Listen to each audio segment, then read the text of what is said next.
On, আজকে তাহলে একটা সুন্দর ড্রয়িং শিখে নেওয়া যাক, যে ড্রয়িংটা খুবই সহজ এবং সিম্পল, যে কেউ করতে পারবে। তাও আবার ড্রয়িংটা কার?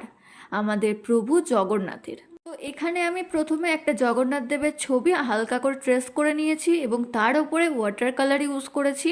তোমরা চাইলে এখানে ক্রেয়নও ইউজ করতে পারো, তাতে কোনো সমস্যা নেই। আমার মনে হয় এই ড্রয়িংটা হচ্ছে সব থেকে সহজ, কারণ অন্যান্য যে সমস্ত ড্রয়িংগুলো হয়ে থাকে জগন্নাথ দেবের, সেগুলো একটু হলেও কমপ্লিকেটেড হয়। তো এইখানে শুধুমাত্র ডটস ইউজ করা হয়েছে কিছু, আর হালকার উপরে কিছু কলকা টাইপ অফ।